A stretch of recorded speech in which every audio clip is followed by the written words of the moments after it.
ஜனனி என்ற பெண்ணுக்கு திருமணமாகி ஏறக்குறைய 5 வருடங்கள் ஓடிவிட்டன. அவருடைய கணவர் ஒரு மென்பொருள் நிறுவனத்தில் பணியாற்றுகிறார். அவர் காலையில் சென்றால் இரவு 10 மணிக்கு தான் வீடு திரும்புகிறார். சில நேரங்களில் ஓவர் டைம், சில நேரங்களில் வெளிநாட்டு மீட்டிங் என்று பல நாட்கள் வீட்டிலேயே இருக்க முடிவதில்லை. ஜனனிக்கு ஒரு குழந்தை இருக்கிறது. ஆனால் அந்த குழந்தை இப்போது தாயின் கட்டுப்பாட்டிலேயே வளர்ந்து வருகிறது. கணவர் வீட்டில் இல்லாத நேரங்களில் ஜனனி முழுக்க முழுக்க தனிமையை உணர்கிறார். கணவர் வந்த பின்பும் அவருக்கு சமைத்து ஊட்டுவது, பேசுவது எல்லாம் ரொம்ப குறைவு. ஏனெனில் அவர் வந்ததும் சாப்பிட்டுவிட்டு உடனே தூங்கி விடுவார் அல்லது லேப்டாப்பில் மூழ்கி விடுவார். இப்படியே நாட்கள் கழிந்து கொண்டிருந்தன.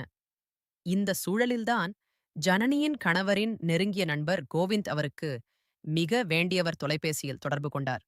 அவர் பெயர் வேறு. இங்கு நாம் அரவிந்த் என அவரை குறிப்பிடுகிறோம். அவருக்கும் இதுவரை திருமணம் கவில்லை. பொருளாதார நெருக்கடியும் வேலையில்லாததும் தான் முக்கிய காரணம். 3 வருடங்கள் வெளிநாட்டில் இருந்துவிட்டு தற்போது ஊரில் இருக்கிறார். அவர் ஜனனியிடம் சொன்னார், "உங்க கணவரும் நானும் ஒரே மாதிரி படிச்சவங்க. உங்க வீட்டு சூழ்நிலை எனக்கு தெரியும். நீங்க எனக்கு ஏதாவது வேலை வாங்கி கொடுக்க முடியுமா?" ஜனனிக்கு முதலில் கொஞ்சம் தயக்கமாக இருந்தது. ஆனாலும் சரி, வரலாம், நான் கணவரிடம் சொல்லி உங்களுக்கு பின்னர் அழைக்கிறேன் என்று பதிலளித்தார். இந்த கட்டத்தில் ஜனனி தனக்குள் நினைத்துக் கொண்டார், ஒருவேளை இவர் வேலைக்கு வந்தால் எனக்கும் கொஞ்சம் பொழுதுபோக்கும் பேச்சுக்கும் ஆளாக இருப்பாரு. ஏனில் அவர் மிகவும் தனிமையை உணர்ந்தாரு. வேலையில்லா தனிமைதான் பெரிய பிரச்சனை. உடனே அன்று இரவு கணவர் வந்ததும் அரவிந்த் வேலைக்கு வர ஆசைப்படுறாரு. நம்ம நிறுவனத்திலேயே ஒரு வாய்ப்பு இருக்கான்னு கேட்டாரு. கணவரோ உடனே அவனுக்கு நல்ல திறமை இருக்கு, உடனே வர சொல்லு, நம்ம கம்பெனியிலேயே அவனுக்கு வாய்ப்பு இருக்கு அப்படி என்று கூறினாரு. ஜனனிக்கு மிகுந்த மகிழ்ச்சி. அவர் உடனே அரவிந்திடம் தொடர்பு கொண்டு, நீங்க உடனே வாங்க, இங்கேயும் வேலை இருக்கு என்றார். மறுநாளே அரவிந்த் ஜனனியின் வீட்டிற்கு வந்து சேர்ந்தார். வீட்டை பார்த்ததும் அவருக்கு ஆச்சரியமாக இருந்தது. 2 மாடி வீடு, நல்ல வசதிகள். ஜனனியின் குடும்பம் பண வசதியில் சிறப்பாக இருப்பதை அவர் புரிந்து கொண்டார். ஆனால் அதே நேரத்தில் கணவர் எப்போதும் வேலையில் மூழ்கி இருப்பதால் ஜனனி எவ்வளவு தனிமையில் இருக்கிறார் என்பதையும் அவரால் உணர முடிந்தது. இந்த சந்தர்ப்பத்தில்தான் அரவிந்துக்கும் ஜனனிக்கும் இடையே பழைய நட்பு புத்துயிர் பெறுகிறதா, அல்லது இது வேறு ஏதாவது அவசியமான உறவாக மாறிப்போகுமா? அடுத்த பகுதியில பார்க்கலாம். அரவிந்த் வேலைக்கு வந்த பின்னரும் ஆரம்பத்தில் எல்லாம் மிகவும் ஒழுங்காக இருந்தது. ஜனனி காலையில் அவருக்கு உணவு தயாரித்து கொடுப்பார். மதியம் பேச்சுகள், இரவு அவர் அறைக்கு சென்று விடுவார். அவர்கள் இருவரும் ஒரே வகுப்பில் படித்தவர்கள். பள்ளி கல்லூரி காலங்கள் முழுவதும் ஒன்றாக இருந்திருக்கிறார்கள். பழைய நினைவுகள் பேசும்போது இருவருக்கும் இளமை நாட்களின் வாசனை வந்தது.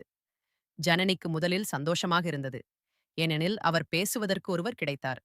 ஆனால் அரவிந்தருக்கு இது ஒரு பழைய காதல் வாய்ப்பாக மாறத் தொடங்கியது. உண்மையில் கல்லூரி காலத்திலேயே அவர் ஜனனியை ஒரு பக்கமாக விரும்பியிருக்கிறார். ஆனால் அப்போது ஜனனி அவரது மனதை புரிந்து கொள்ளவில்லை, அல்லது புரிந்திருந்தாலும் அதை ஏற்றுக்கொள்ளவில்லை.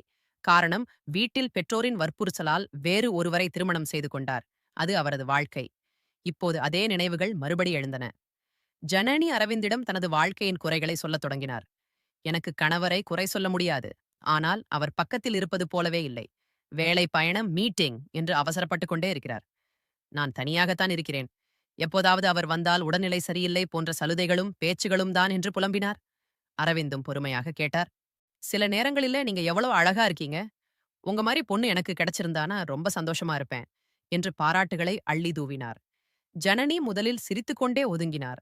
ஆனால் நானாக நாளாக அரவிந்தின் வார்த்தைகள் அவருக்குள் ஊடுருவின. அவர் நினைத்தார், என் கணவருக்கு என்னை பற்றிய கவலை இல்லை. ஆனால் இந்த மனிதர் என்னை பார்க்கும்போதே என்னை உயிரோடு வைத்திருப்பது போல் இருக்கிறது. இதற்கிடையில் ஜனனியின் கணவருக்கு 1 மாத கால வெளிநாட்டு பயணம் வந்தது. நான் 10 நாள் அல்லது 15 நாள் சிங்கப்பூரில் இருக்க வேண்டும் என்று சொல்லிவிட்டு புறப்பட்டு விட்டார். ஜனனி இதை அரவிந்திடம் கூற அவர் உள்ளுக்குள் மகிழ்ச்சியடைந்தார்.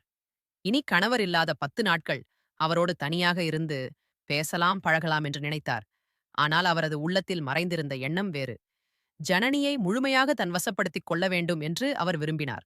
அதற்காக சூழ்ச்சிகளை தொடங்கினார். ஜனனியின் கணவர் ஊரில் இல்லாத அந்த 15 நாட்கள் அரவிந்திற்கு ஒரு தங்க காலமாக மாறுமா, அல்லது ஜனனியின் மனதில் எழும் தயக்கம் அவரை தடுக்குமா? அடுத்த பகுதியில் பார்க்கலாம். கணவர் வெளிநாடு சென்ற பிறகு ஜனனி மேலும் தனிமையாக உணர்ந்தார். அந்த வீட்டில் குழந்தை தாயிடம் இருந்தாலும் இரவில் குழந்தை தூங்கிவிட்டால் பேசுவதற்கு ஒருவரும் இல்லாமல் வெறுமை மிஞ்சியது. அப்போது அரவிந்த் வேலை முடிந்ததும் ஒரு காப்பி குடிக்கலாமா என்று கேட்பார். முதலில் ஜனனி தயங்கினார். வேண்டாம், பக்கத்து வீட்டுக்காரர்கள் பார்த்தால் என்ன நினைப்பாங்களோ என்று பயந்தார். ஆனால் அரவிந்தோ, நாங்க 2 பேரும் நண்பங்க, இதில் என்ன தவறு என்று சாதாரணமாக கூறினார். ஒரு நாள் மாலை அரவிந்த் ஜனனியின் அறைக்கு சென்று, ஞாபகம் இருக்கா, கல்லூரியில் நாம் ஒருமுறை பிக்னிக் போனோம். அப்போதும் நீயும் நானும் தனியாக பேசினோம் என்று பழைய சம்பவங்களை எடுத்துரைத்தார். ஜனனிக்கு அந்த நாட்கள் நினைவுக்கு வந்தன. உண்மையில் அப்போதே அரவிந்த் தன்னிடம் காதல் காட்டியிருக்கிறார் என்பதை அவர் அறிவார். ஆனால் அதை புறக்கணித்தார். இப்போதோ சூழ்நிலை, வேறு கணவர் இல்லாத நேரம் அவருக்கு ஆதரவு தேவைப்பட்ட காலம். எனவே அவர் மெல்ல அரவிந்தை உள்ளே அனுமதிக்கத் தொடங்கினார். அரவிந்த், அடுத்த கட்டமாக நீங்கள் எப்போதாவது நினைத்தீர்களா, உங்கள் கணவரோடு இல்லாமல் நீங்கள் வேறு ஒரு மனிதரோடு இருந்தால் எப்படி இருக்கும் என்று கேட்டார். ஜனனி அதிர்ந்தார். இது சரியில்லை. நான் ஒரு மனைவி, தாய் என்று பதிலளித்தார். ஆனால் அரவிந்த் விடவில்லை. உங்கள் கணவர் உங்களுக்கு நேரம் கொடுக்கிறாரா? அவருக்கு நீங்கள் அவ்வளவு முக்கியமா?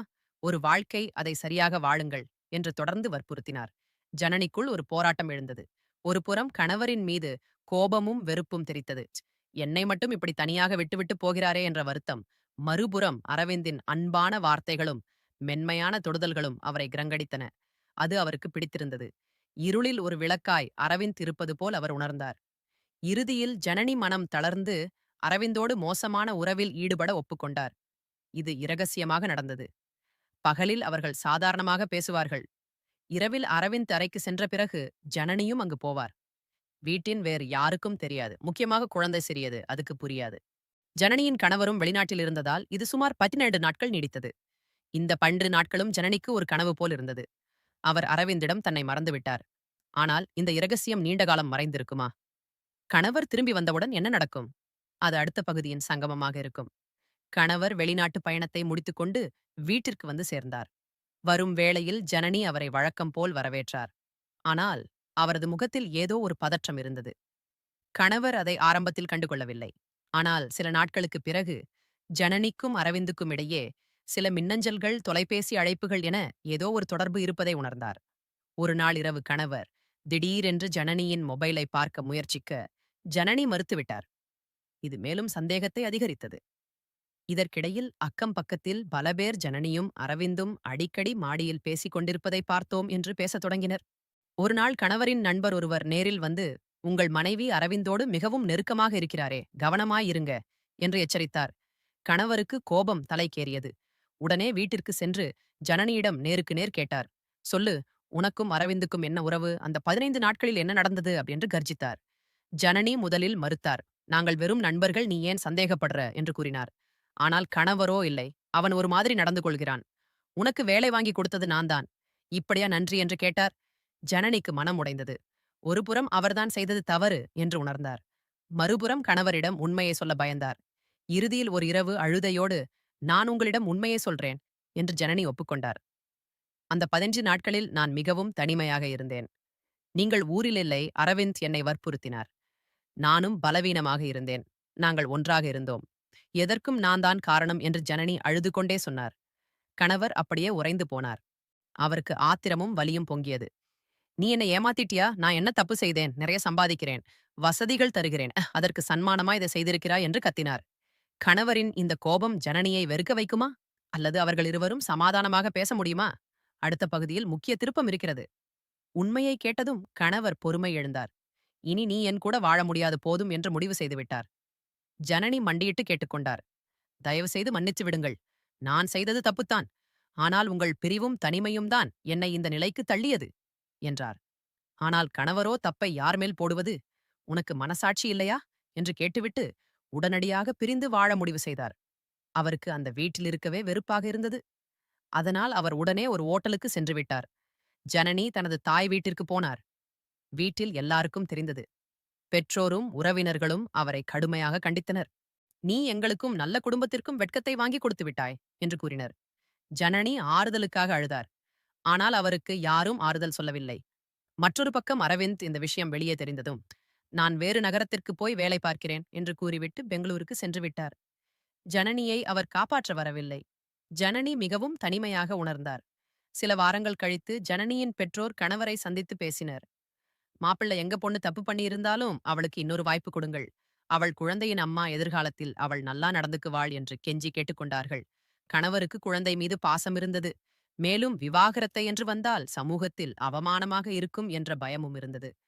ஆகவே சரி, நான் அவளை ஏற்றுக்கொள்கிறேன். ஆனால் நிபந்தனைகள் உண்டு என்றார். பின்னர் ஜனனி வீட்டிற்கு திரும்பினார். ஆனால் இப்போது கணவர் அவரிடம் மிகவும் குளிர்ச்சியாக நடந்து கொண்டார். நீ குடும்பத்தை கவனி, என்னை தொந்தரவு செய்யாதே என்று சொல்லிவிட்டு பேசுவதையே குறைத்துக் கொண்டார். ஜனனி இதை பொறுத்துக் கொண்டார், ஏனெனில் அவருக்கு வேறு வழியில்லை. குழந்தையின் எதிர்காலமும் தனது நிலையும் அவரை அப்படி செய்யும்படி கட்டாயப்படுத்தியது. இந்த சமரசத்துக்குப் பின்னரும் கணவர் மனதில் இருக்கும் காயம், ஆருமா ஜனனி மீண்டும் தனிமையில் தள்ளப்படுவாரா? இதற்கு தீர்வு இன்னும் வரவில்லை. கணவர் மனைவியை ஏற்றுக்கொண்டாலும் அவருடைய நம்பிக்கை முழுமையாக திரும்பவில்லை. வீட்டில் இருந்தாலும் மனத்தளவில் அவர் ஜனனியிடமிருந்து விலகியே இருந்தார். உனக்கு இதற்கு பிறகு என்னிடம் உண்மை இருக்குமா? நீ எங்கே போவாய், யாரை பேசுவாய், எல்லாம் சந்தேகமாகத்தான் இருக்கும் என்று ஒரு முறை சொல்லிவிட்டார். ஜனனி இதைக் கேட்டு மிகவும் வருந்தினார். உங்கள் நம்பிக்கையை நான் மீண்டும் பெற முயற்சி செய்கிறேன், என்னை மன்னியுங்கள் என்று கெஞ்சினார். ஆனால் அது அவ்வளவு எளிதாக இல்லை. இதற்கிடையில் அரவிந்த் பெங்களூரில் நல்ல வேலையில் சேர்ந்து விட்டார். அவர் ஜனனிக்கு ஒரு முறை போன் செய்து, என் காரணமாக உங்களுக்கு பிரச்சனை வந்ததை வருந்துகிறேன், ஆனால் நம் இருவருக்கும் இடையே இருந்த உறவு என்னால் மறக்க முடியவில்லை என்று கூறினார். ஜனனிக்கு இது மேலும் மன உளைச்சலை தந்தது. தயவு செய்து என்னை தொந்தரவு செய்யாதீர்கள், நான் மீண்டும் வாழ்க்கையை சீர்படுத்த முயற்சி செய்கிறேன் என்று சொல்லி அழைப்பை துண்டித்தார். ஆனால் உள்ளுக்குள் அவரால் அந்த உறவை மறக்க முடியவில்லை. ஒரு நாள் ஜனனி தனது தோழியிடம் இதை பகிர்ந்து கொண்டார். தோழி சொன்னார், ஜனனி, நீ வீணாக தற்கொலை முடிவுகளை எடுக்காதே, உங்கள் கணவர் உன்னை நேசிக்கிறார். ஆனால் அவர் வெளிப்படுத்த தெரியாதவர். நீயும் ஒரு தாய், இனியாவது நேரம் எடுத்து உங்கள் குடும்பத்தை காப்பாற்று. ஜனனிக்கு இந்த வார்த்தைகள் கொஞ்சம் புத்தியை தெளிவாக்கின. அவர் மெல்ல மெல்ல தனக்குள் மாற்றத்தை ஏற்படுத்திக் கொள்ள முடிவு செய்தார். இருப்பினும் கணவரின் பார்வையில் அவர் இப்போது ஒரு துரோகியாகவே பார்க்கப்பட்டார். அவர் சமையலில், வீட்டு வேலைகளில் சிறப்பாக செய்தாலும் கணவரின் மனம் கசந்தே இருந்தது. குழந்தையின் முன்னிலையில் மட்டும் அவர்கள் சாதாரணமாக இருந்தார்கள். வேறு நேரம் பார்த்தால் அவர்களுக்குள் பேச்சு இல்லை. இது ஒரு உயிரற்ற குடும்பமாக மாறியது. ஜனனி அமைதியாக தனது தவறுக்கு தண்டனையை அனுபவித்துக் கொண்டிருந்தார். இந்த பனிப்போர் எப்போது முடிவுக்கு வரும்? கணவரின் மனதில் கருணை பிறக்குமா? இல்லை ஜனனியின் வாழ்க்கை இப்படியே போகுமா? இறுதிப் பகுதியில் பதில் இருக்கிறது. கிட்டத்தட்ட ஒரு வருடம் கழித்து ஒரு நாள் கணவருக்கு அலுவலகத்தில் மிகப்பெரிய தலைவலி ஏற்பட்டு அவர் மயங்கி விழுந்தார். மருத்துவமனையில் சேர்த்தனர். அது உயர் இரத்த அழுத்தம், மன அழுத்தம் காரணமாக இருந்தது. அப்பொழுது மருத்துவர் ஜனனியை தனியாக அழைத்தார். உங்கள் கணவருக்கு மன அழுத்தம் அதிகமாக இருக்கிறது, அவருடன் மனதளவில் பேசுங்கள், குடும்பத்தில் சமாதானம் இருக்க வேண்டும் என்று அறிவுறுத்தினார். ஜனனி இதை உணர்ந்தார். தான் செய்த தவறு தனக்கு மட்டுமல்ல, கணவருக்கும் பெரிய பாதிப்பை ஏற்படுத்தி இருப்பதை அவர் உணர்ந்தார். அந்த இரவு கணவர் அறைவழித்த நிலையில், ஜனனி, என்னை மன்னி, நான் உன்னை சரியாக பார்த்துக் கொள்ளவில்லை என்று முணுமுணுத்தார். ஜனனியின் கண்கள் கலங்கின. அடுத்த நாள் கணவர் மருத்துவமனையிலிருந்து வீடு திரும்பியதும் ஜனனி அவரிடம் போய், இனிமேல் நான் உங்களுக்கு உண்மையான மனைவியாக இருப்பேன், என்னையும் என் தவறுகளையும் மறந்து புதிதாக ஆரம்பிப்போமா என்று கேட்டார். கணவர் சற்று நேரம் அமைதியாக இருந்தார். பிறகு, என்னாலும் இதை மறக்க முடியாது, ஆனால் மன்னிக்க நான் தயாராக இருக்கிறேன், ஆனால் நீயும் எனக்கு நேரம் கொடு என்றார். இது ஒரு தொடக்கமாக இருந்தது. மெல்ல மெல்ல அவர்கள் சேர்ந்து உணவருந்துவது, குழந்தையோடு வெளியில் செல்வது என சிறிய மாற்றங்கள் வந்தன. கணவரும் ஜனனியின் மீது அதிக கடுமையாக இல்லாமல் சில சமயங்களில் பேசத் தொடங்கினார். ஜனனிக்கு இது ஒரு புஸ்துயிர் போல் இருந்தது. இறுதியாக ஒரு மஞ்சள் கிழமை இரவு கணவர் ஜனனியிடம், இனிமேல் நாம் கடந்ததை பற்றி பேசக்கூடாது, புதிதாக குடும்பத்தை கட்டுவோம் என்று கூறினார். ஜனனி ஆனந்த கண்ணீர் வடித்தார். அவர்கள் 10 வருடங்களுக்கு பிறகு மீண்டும் ஒரு முறை காதலர்களைப் போல பேச ஆரம்பித்தனர். ஆனால் இந்த முறை ஜனனிக்கு ஒரு பாடம் கிடைத்தது. எந்த சூழ்நிலையிலும் நட்பின் பெயரால் கணவனுக்கு வஞ்சகம் செய்யக்கூடாது. குடும்பம் மிகவும் மதிப்பு மிக்கது. இந்த கதை நமக்கு சொல்லும் பாடம் என்ன? தனிமை மனிதனை தவறான பாதையில் கொண்டு போகும், ஆனால் மன்னிப்பும் புரிதலுமே உறவை காப்பாற்றும். நீங்கள் என்ன நினைக்கிறீர்கள்? கீழே உங்கள் கருத்தை பகிருங்கள். இன்றைய காலத்திலே நாம் எல்லோருமே ஏதாவது ஒரு வகையில் தனிமையை உணர்கிறோம். தொழில்நுட்பம் முன்னேறியதால் மனிதர்கள் ஒருவருக்கொருவர் பேசுவதே குறைந்துவிட்டது.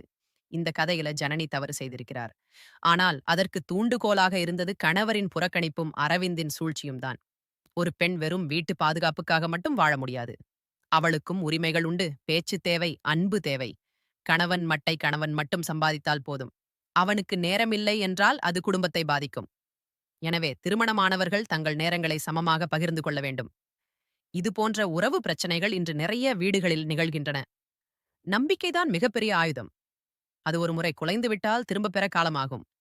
ஜனனி மற்றும் அவரது கணவர் ஒரு வழியாக சமரசமானார்கள். ஆனால் எத்தனை பேர் அப்படி சமரசமாகிறார்கள்? பல விவாகரத்துகள், பல உடைந்த குடும்பங்கள், பல அப்பாவி குழந்தைகள் இதன் விலை கொடுக்கிறார்கள். எனவே ஒவ்வொருவரும் மற்றவரின் மனநிலையை புரிந்து கொள்வது அவசியம். கடைசியாக நாம் இதிலிருந்து கற்றுக்கொள்ளக்கூடிய முக்கியமான விஷயம், தனிமை எந்த மனிதனையும் பலவீனப்படுத்தும். ஆனால் அதற்கு தீர்வு வெளியில் ஒரு அந்நியன் அல்ல, மாறாக உள்ளே உங்கள் மனைவி அல்லது கணவருடனான உரையாடல்தான். நட்பு என்பது பெரிய விஷயம்தான். ஆனால் அது மனம் கொண்ட உறவை பாதுகாப்பதற்காக இருக்க வேண்டும், அழிப்பதற்காக அல்ல. காதலும் குடும்பமும் ஒரு பொறுப்பு. அதை தாண்டி விளையாட நினைக்கும் போதுதான் விளைவு பேரழிவாக இருக்கிறது. ஜனனியின் வாழ்க்கை இப்போது சிறப்பாக மாறியிருக்கிறது. அவர்கள் வருடத்திற்கு ஒரு முறை சேர்ந்து விடுமுறை போவது, குழந்தைக்கு இருவரும் சேர்ந்து பாடம் சொல்லிக் கொடுப்பது என மகிழ்ச்சியுடன் வாழ்கிறார்கள். கணவர் அரவிந்துடன் பேசுவதை நிறுத்திவிட்டார். ஜனன்பதுதான். உங்கள் கருத்தை கமெண்ட் செய்ய மறவாதீர்கள்.